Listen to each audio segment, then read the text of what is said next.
Alright, kasama ko si Albert Francisco. Grabe, napakaganda ng laban mo, na-enjoy lahat ng taga-Balate. Ano ba masasabi mo sa laban mo?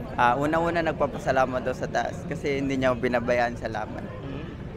Grabe yung laban mo talaga, si Dennis Endar. Sugod ng sugod from the first round. Palitan ngayon ng palitan. Ano masasabi mo sa kalaban mo? Grabe, sobrang lakas din talaga siya. Kahit talagang tinatamaan din talaga.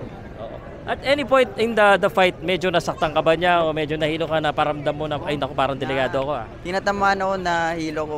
Una tinamaan ako dito sa nahilo ko, pero tiniis ko. Kaya.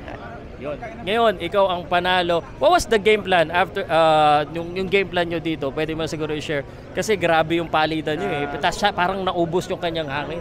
Game plan namin talagang sabayan na kasi pag tumakbo, mapapagod din ako. Talagang sabayan. Yun talaga ano namin. Pang ilang belt mo na to?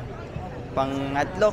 Pangatlo, WBO Youth, tsaka PBF ngayon. Okay. Grabe yung laban mo talaga. Isa sa pinakamagandang laban na nakita ko. Talagang dikdikan talaga eh. Yung stamina mo, parang mas maganda sa stamina niya. Paano mo ba winner-out yung stamina mo? Kasi mga Filipino sinasabi nila parang humingi na stamina, pero ikaw lakas. Talagang naramdaman ko din yung kalaban ko. Parang napagod din talaga siya. Talagang kaya ko to. Yung doon sa laban, iniisip mo ba na pabaksakin talaga siya o ano? Hindi ko in-expect na ganun mangyari. Hindi ko talagang akala ko abot talaga kami sa round kasi matigas din talaga.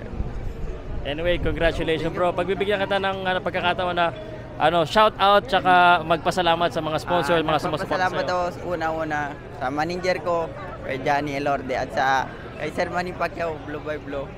At papasalamat din ako sa sumusuporta sa akin. Pamilya ko sa Zamboanga City. Yun lang po. Zamboanga City. Congrats bro. Salamat.